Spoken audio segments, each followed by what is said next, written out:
नमस्कार दोस्तों, welcome back to our channel friends. मैं आप सबका अपने चैनल स्टॉक्स फॉर लाइफ पे बहुत स्वागत करता हूं। Welcome to STFL family. DFL members होता है कि शाम को हमारी एक वीडियो आती है स्टॉक फटाफट या न्यूज़ फटाफट, जहां पे वीडियो एक चर्चा अनेक कौन स्टॉक में क्या न्यूज़ आ रही है और क्या बेस्ट बाइंग लेवल इमर्ज हो रहा है। इतना फ्रेंड्स मैं आपके लिए होमवर्क करके लाता हूं। रिक्वेस्ट है वीडियो के एंड तक बने रहे, क्योंकि आज के दिन बहुत सारे स्टॉक्स में ह्यूज डिलीवरी सुनने को मिल रही है। तो जी हाँ दोस्तों, लॉन्ग टर्म में इसका इंपैक्ट जरूर पॉजिटिव होता है। चैनल फर्स्ट टाइम होंगे सब्सक्राइब कर सकते हैं इस तरह क्वालिटी कंटेंट को सबसे पहले एक्सेस करने के लिए। Now without delaying any for time, let's begin. इस बात की जाए HDFC लिमिटेड, जी हाँ दोस्तों, यही वो स्टॉक है जिसके अंदर आज हमें 87 पॉइंट समथिंग कुछ परसेंटेज देखने को मिल रहा है, जिसको अगर आप एग्रीगेट करें तो 88% के आसपास इनके आज के दिन डिलीवरी देखने को मिल रहे हैं, जो गाइस वेरी हाई देखने को मिल रहा है। पता है गाइस कि हाउसिंग लोन की बात की जाए तो ये नंबर 1 कंपनी है और HDFC ग्रुप को बिलोंग करती है। ऑल्दो अभी के टाइम में थोड़ा सा HDFC ग्रुप अभी अंडर परफॉर्म कर रहे हैं, लेकिन दोस्तों लॉन्ग टर्म की बात की जाए तो ये प्राइस आपको शायद आने वाले 1-2 साल में देखने को ना मिले और यहाँ से गाइस ये कंपनी और भी बहुत बड़ी बन जाए। इस कंपनी एक मल्टीबैगर है, इस बात को ध्यान रखिएगा। 11,000% का इस कंपनी ने स्टेलर टर्न दिया है। एक ही बात बोलना चाहूँगा, डाउनसाइड रिस्क बहुत ही ना के बराबर है। एक बार गाइस BFSI मतलब बैंक ऑफ फाइनेंशियल सर्विसेज, एक बार इनका इंडेक्स अगर अप होता है तो आने वाले कल में दोस्तों ये जल्दी ही आपको रिवर्सल करके दिखा सकता है। 2900 का स्टॉक है। स्ट्रांगली रिकमेंडेशन करता हूँ गाइस कि अभी के अभी बाई कर सकते हैं, कोई दिक्कत वाली बात नहीं है। ज़्यादा से ज़्यादा दोस्तों गिरता भी है तो 8 से 7% मैक्स टू मैक्स मुझे अभी निफ्टी के जो मजबूती में ये गिरावट दिखाई पड़ती है। इसको 2000 के लेवल को जाने के लिए निफ्टी को कम से कम अपने ऑल टाइम हाई से 10 से 15% गिरना पड़ेगा, तभी का इसे 2000 के आसपास आएगा। तो उतना कोई पैनिक मत करिए और CMB में एकदम दोस्तों स्ट्रांगली बोल रहा हूँ, खुल के स्टार्ट कर लीजिए एकोमोडेशन। आने वाले 1 साल में ये कम से कम आपको दोस्तों 3200 से 3500 का टारगेट दिखाई पड़ सकता है। एकोमोडेशन बहुत ही हाई है और आने वाले Q1 के बाद Q2 के बाद दोस्तों ये हमें अच्छा खासा कम से कम 2800 लेवल दिखा सकता है। तो मेरे हिसाब से इस कंपनी में डाउनसाइड बहुत ही कम है और ह्यूज अपसाइड है। STFL का सुपर टॉपिक है फॉर लॉन्ग टर्म और आपको दोस्तों ज़रूर ऐसे स्टॉक को अपने पोर्टफोलियो में जगह देनी चाहिए। इस अभी की बात की जाए HFCL, जी हाँ दोस्तों, बहुत ही मैं बोलूँगा कि चर्चा वाला स्टॉक देखने को मिल रहा है। इनके आज के दिन आए हैं Q1 के नंबर्स की बात की जाए तो यस दोस्तों ईयर ऑन ईयर हमें अच्छा खासा जंप देखने को मिल रहा है। अप्रॉक्स 3.5 गुना के आसपास इनके ईयर टू ईयर प्रॉफिट में जंप है। क्वार्टर की बात की जाए तो वो हमें फ्लैट देखने को मिल रहा है। तो कंपनी की बात की जाए तो 5G में इनका एक बहुत बड़ा गेम चेंजिंग इंपैक्ट देखने को मिल सकता है। पिछले कुछ समय अच्छे खासे पैसे बनाए हैं, लेकिन अगर आप देखें लॉन्ग टर्म चार्ट बिल्कुल ही प्रॉमिसिंग दिखाई नहीं पड़ रहा है। अगर आप देखें तो कंपनी में जो सबसे बड़ा इशू है ये है इनके प्रोमोटर होल्डिंग और उनके प्लेज। दी हाँ दोस्तों, जितना प्रोमोटर होल्डिंग है उतना ही प्लेस इनको मिलता है। मात्र 2.2% ही FIS का स्टेक है। DIS की बात की जाए 0.1% का स्टेक देखने को मिलता है और पब्लिक दोस्तों मैक्सिमम इसको लेकर रखी है। तो यस FIS का स्टेक बढ़ना पॉजिटिव है, लेकिन दोस्तों ये हाईली रिस्क की कंपनी है। याद रखिएगा, अगर आप देखें जब से लिस्टिंग हुई है कितना डाउनसाइड है। तो मेरे हिसाब से इन सब कंपनी से ऐसा डिटेल दोस्तों आपको दूर होना चाहिए। इन सब कंपनी में अगर आप निवेश करते भी हैं तो थोड़ा मोड़ा ही निवेश करिएगा, लेकिन दोस्तों मैं इसमें रिकमेंडेशन नहीं दे रहा हूं। और करते भी हैं तो अपने SL के संग काम करें। कंपनी ठीक ठाक प्रोग्रेस करते हुए दिखाई पड़ रही, लेकिन यस इनके अंदर बहुत प्लेज है। जाने वाले कल में एक समस्या बन सकती है। लेट्स सी कंपनी कैसे काम करती है, लेकिन इनके ऑल टाइम चार्ट प्रॉमिसिंग नहीं है और आप चाहें तो उसको अवॉइड कर सकते हैं। मार्केट में बहुत ही अच्छे शेयर अच्छे वैल्यूएशंस पे अवेलेबल है। इस बात की जाए एक अफवाह उड़ी थी ग्रैन्यूल्स को लेके कि कंपनी का सेल होगा। बात की जाए बड़े निवेशकों को जो फॉरेन से लेके पैसे आते हैं उनको सेल की जाएगी, लेकिन दोस्तों इसको फर्जी साबित करते हुए देखने को मिला। आज ही दोस्तों ये हॉट स्टॉक था। आज के दिन की बात की जाए तो हमें 370 के आसपास दिखाई दे रहा है और कंपनी की बात की जाए बहुत ही शानदार कंपनी देखने को मिलती है। इस फार्मा की बहुत ही अच्छी कंपनी है और रिसेंटली गाइस मैंने इसमें एंट्री भी ली है। आपको बताया कि भाई कंपनी फंडामेंटली अच्छी दिखाई पड़ती है और इनके वैल्यूएशंस बहुत ही हद तक लो दिखने को मिलते हैं। तो मेरे हिसाब से अगर आप लॉन्ग टर्म प्ले करना चाहते हैं तो ये हो गए ILCP हो गए। यस बहुत लोग बोल रहे हैं कि इसमें और ILCP में किसको लें, दोस्तों डिपेंड आप पे करता है, लेकिन इनके फंडामेंटल्स बहुत ही हद तक मैं बोलूँगा कि प्रॉमिसिंग देखने को मिलते हैं। जी हाँ दोस्तों, अगर आप चाहें तो छोटे साइज़ है तो अब आराम से अपना कैलकुलेशन के अकॉर्डिंग 2-2.5% का वेटेज दे सकते हैं फॉर लॉन्ग टर्म, बिकॉज मुझे लगता है कंपनी में आने वाले कल में मोमेंटम होगा, क्योंकि कंपनी के फंडामेंटल्स काफ़ी हद तक प्रॉमिसिंग है और इनके EPS बढ़ रहे हैं। लेट्स सी Q1 के नंबर्स कैसे पेश करते हैं, लेकिन यस कंपनी अच्छी है, आपके पास है, होल्ड एंड कंटिन्यू कर सकते हैं। इस अतुल लिमिटेड क्या स्प्लिट देगा दोस्तों? मैंने बहुत सारे कमेंट्स देखे कि जहाँ पूछा रहा है कि सर कब तक स्प्लिट दे सकता है। ये तो भाई पूछना पड़ेगा मैनेजमेंट से कि कब तक वो सोच रहे हैं, बट मेरे हिसाब से अभी तक दोस्तों ये स्पेकुलेशन है, इसको लेके कोई भी कंफर्मेशन नहीं है। लेकिन दोस्तों अतुल लिमिटेड बहुत शानदार कंपनी, तो हो सकता है कि आने वाले कल में ये स्प्लिट बोनस अनाउंस कर दें, बिकॉज स्टॉक का प्राइस काफ़ी अप हो चुका है। लेकिन ये मैनेजमेंट को डिपेंड करता है। जैसे आपने देखा कि नेस्ले का भी शेयर प्राइस बहुत ही महंगा है, स्प्लिट नहीं हो रहा है, एमआरएफ का महंगा है, तो डिपेंड करता है कि मैनेजमेंट क्या रोल प्ले करता है। दोस्तों 42,000% देने वाला बहुत ही शानदार कंपनी है केमिकल की, एक मैं बोलूँगा कि दिग्गज। 9,270 रुपये भाव है, लेकिन आने वाले कल में गाइस ये महंगा होते चला जाएगा। इनके अच्छे खासे फंडामेंटल्स हैं और बहुत ही मैं बोलूँगा कि अच्छा बिजनेस मॉडल भी है। अगर आप देखें 27,000 करोड़ के मार्केट कैप दिखाई पड़ती है, प्राइस ट्रेंडिंग की बात की जाए तो 41 के आसपास है। ये सब गाइस सदियों का मल्टीबैगर है और इन सब स्टॉक में काफ़ी रैली आती रहती है क्योंकि इनकी ईपीएस कंसिस्टेंट होते हैं। तो मेरे हिसाब से अगर आप अतुल में लिए हुए हैं तो होल्ड एंड कंटिन्यू कर सकते हैं, लेना चाहते हैं तो 9,000 का एक डिप का वेट कर सकते हैं। आने वाले टाइम की बात की जाए तो बहुत ऐसे केमिकल वाली कंपनी है जो बहुत बड़ा मल्टीपल रिटर्न देंगे, तो बहुत लोग अफोर्ड नहीं कर पाते हैं तो छोड़ सकते हैं। इससे सस्ता स्टॉक मार्केट में अवेलेबल है, चाहे वो दीपक नाइट्रेट हो, नवीन फ्लोरिन हो, बहुत सारे स्टॉक्स हैं। आप चाहें तो उन समय भी पारी खेल सकते हैं, बट मेरे हिसाब से कंपनी फंडामेंटली बहुत ही अच्छी है। अगर आप इसको अफोर्ड कर पाते हैं तो 9,000 के नीचे डिप आता है तो आराम से उसमें घुस सकते हैं। ऐसा को पता है कि सीएससी में मैंने एक स्विंग ट्रेड कॉल दिया था और वहाँ से गाइस 800 के नीचे आया था, तो बहुत लोग पैनिक कर रहे थे। आज की हाई की बात की जाए तो आप देख सकते हैं गाइस कि हमें 824 के आसपास दिखाई पड़ता है। तो जी हाँ, याद रखिएगा, आपके लेने के बाद ही स्टॉक नहीं भागता है। जिन्होंने 15-20 दिन वेट किया तो आज वो प्रॉफिट में आ गए हैं। लेकिन दोस्तों स्टॉक मार्केट में चाहे आप स्विंग ट्रेड करें या फिर फंडामेंटल एनालिसिस करके लॉन्ग टर्म का पोजीशन बनाएं, वेट करेंगे तो ही पैसे बनते हैं। अब जो अपना पेशेंस खो रहते हैं, आप तो अभी प्रॉफिट में आ गए हैं, तो भाई आपकी मर्जी है, आप चाहे तो निकल सकते हैं। वैसे याद रखिए, कभी स्विंग ट्रेड कॉल लेते हैं तो उसमें एक एसएल हमेशा ले काम करें। बिना एसएल के लोग घुस जाते हैं और वहाँ पे पैनिक करते हैं। तो मेरे हिसाब से देखिए, टू वेरी ऑनेस्ट, जो साइकोलॉजी है मार्केट की वो समझाने की मैं कोशिश कर रहा हूँ। 1:10 का इनको स्प्लिट मिलने वाला को पता है और इसमें डेट अभी तक अनाउंस नहीं हुए हैं कि एक्सिट क्या होंगे और आने वाले कल में इस डेट को लेके बहुत ही खींचतानी हो सकती है, तो ये भाग सकता है। लेकिन ध्यान रखिएगा, इसमें एक अपसाइड भी है, लेकिन अपना काम ऑफकोर्स एक एसएलए काम करे। अगर आप एक्सपीरियंस नहीं है तो बिना एसएलए काम ना करें।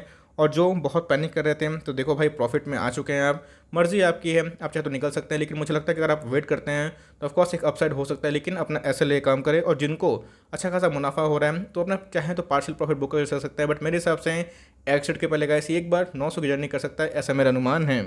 इस 100 के भाव पे, 120 के भाव पे कैसी कंपनी है अशोक लीलैंड। दोस्तों शानदार कंपनी है। बात की जाए, बहुत सारे कॉन्ट्रैक्ट्स गवर्नमेंट के इनको मिलते रहते हैं। बहुत सारे ऐसे बसेस बनाते हैं जो आर्मी को भी ये प्रोवाइड करते हैं। खासकर ईवी में भी दोस्तों इनके ट्रक्स निर्माण हो रहे हैं। ये कंपनी है गाइस, अगर आप देखें तो छोटे में मल्टीबैगर दिखाई पड़ता है। 2017 के बाद जो ट्रेंड रिवर्सल हुआ था वहाँ पे ऑटो सेक्टर बहुत ही प्रभावित हुआ था, जिसमें ये भी शामिल था, लेकिन अपने बॉटम से बहुत भाग चुका है। तो मेरे हिसाब से अगर आप लॉन्ग टर्म पोजीशन बनाते हैं तो धीरे धीरे अकोमोडेशन करिएगा, क्योंकि स्टॉक प्राइस काफ़ी छोटा है।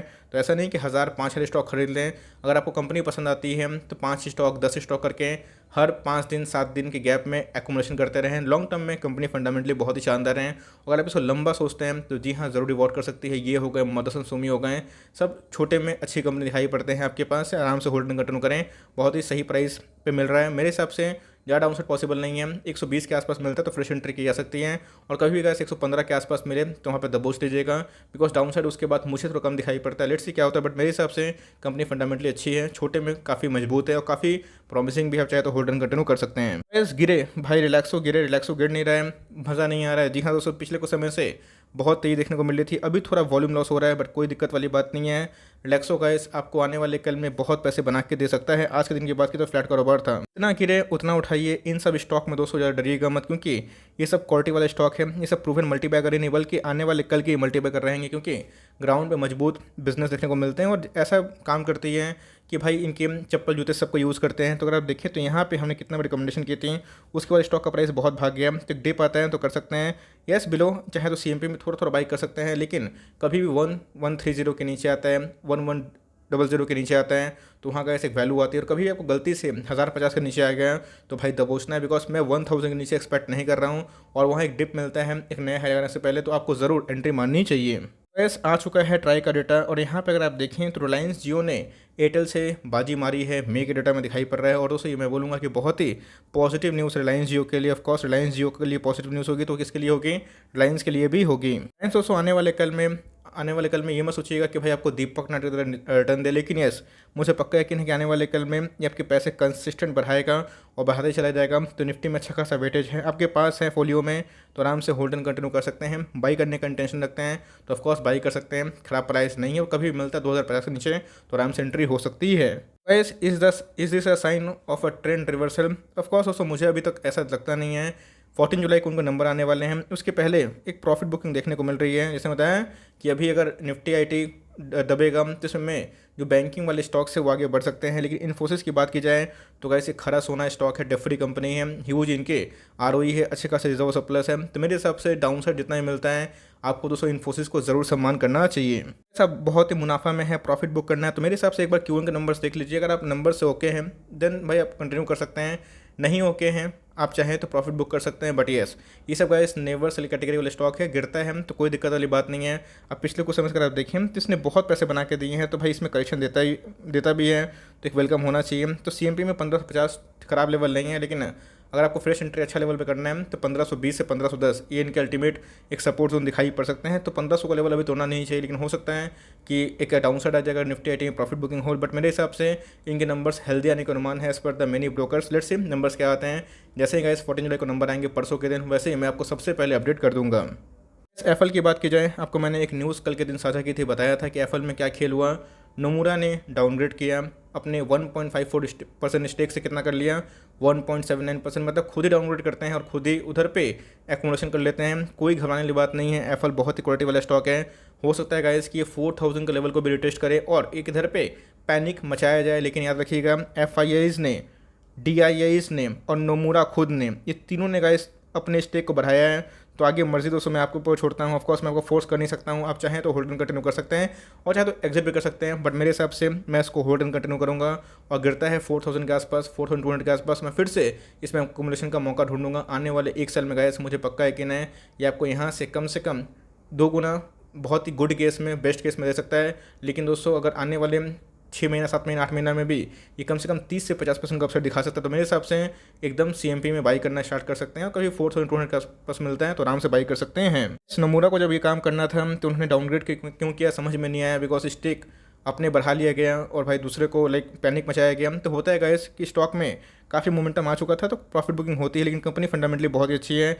एएसएम लिस्ट कब हटेगा तब कमिंग 1 महीना पकड़ चल सकते हैं, जहाँ पे फर्स्ट वीक ऑफ अगस्त में चांसेस है कि एएसएम लिस्ट हट सकता है। उसके बाद दोस्तों मोमेंटम आएगा, एकदम होल्ड एंड कंटिन्यू करें। हमने ऐसे बहुत सारे स्टॉक्स में देखा है, गिरने के बाद रिकवरी जो होती है बहुत फास्ट होती है।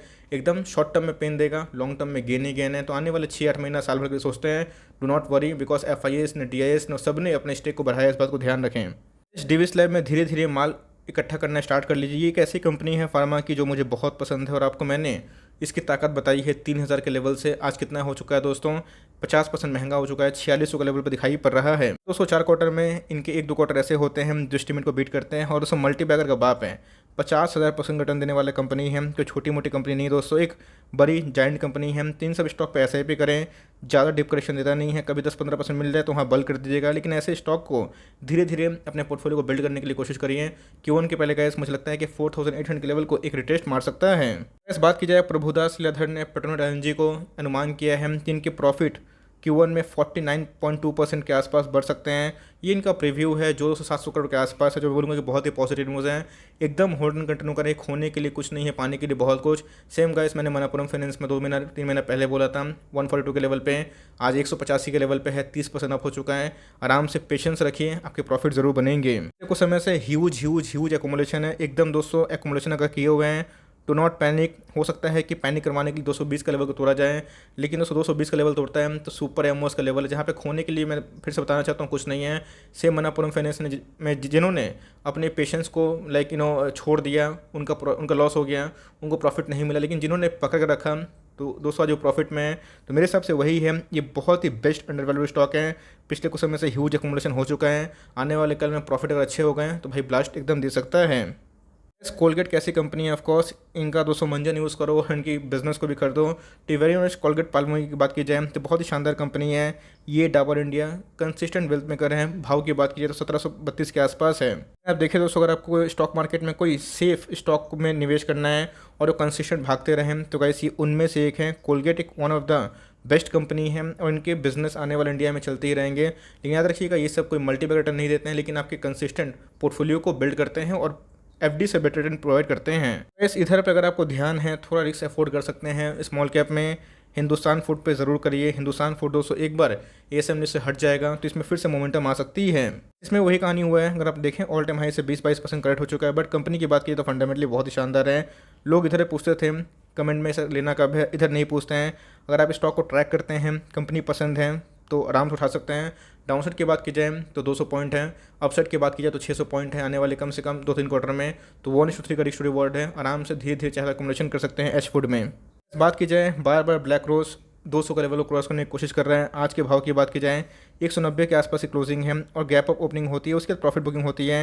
119 का लेवल को रिटेस्ट करता है। बट कंपनी की बात की जाए एक मल्टी बैगर स्टॉक है, छोटे में मजबूत कंपनी पे निवेश करना है अपने कैलकुलेशन के अकॉर्डिंग। तो जी हाँ दोस्तों, बड़े बड़े कंपनी में निवेश ज़्यादा होना चाहिए। अतुल SRF, उसका दीपक नाइट्राइट, विनती ऑर्गेनिक, नवीन फ्लोइन। उसके बाद छोटा में मजबूत स्टॉक में एकोमोडेशन का पर्पज से निवेश करना चाहते हैं कि दीपक नाइट्राइट का रिटर्न दें, तो जी हाँ ब्लैक रोज को आराम से कंसिडर कर सकते हैं। आज ही के दिन 205% की रैली थी, तो मेरे हिसाब से डाउन साइड ज़्यादा नहीं है और आने वाले कल में ह्यूज अपसाइड है। टाइम दीजिएगा, आपके पैसे ब्लैक रोज में 100% बनेंगे। वक्त दीजिए, आज ही 5% रैली थी, उसके बाद स्वाहा हो गई, लेकिन धीरे धीरे उठाइए। छोटी कंपनी है तो रिस्क भी होती है, तो उसी अकॉर्डिंग उठाइए और लॉन्ग टर्म तक एकोमोडेशन करें। ब्लैक रोज आपको बहुत पैसा बना के दे सकता है। At last but not least बात की टाटा केमिकल्स। तो जी हाँ दोस्तों, टाटा केमिकल्स की बात की जाए तो इनके numbers up to the mark नहीं थे, लेकिन चेयरमैन ने कुछ बताया था कि इनके जो प्रोडक्ट्स हैं आने वाले कल में डिमांड में रह सकते हैं। इलेक्ट्रिक व्हीकल्स आएगी, उनके लिए चाहिए केमिकल, उनके लिए चाहिए बहुत सारे लाइक पावर स्टेशन, उसमें टाटा केमिकल्स एक गेम चेंजर रोल प्ले कर सकती है। बट मेरे हिसाब से Tata chemicals is a good company for long term. अगर आप लॉन्ग टर्म इंटेंशन करते हैं तो ही एंट्री करिएगा, अदरवाइज इसको अवॉइड भी कर सकते हैं।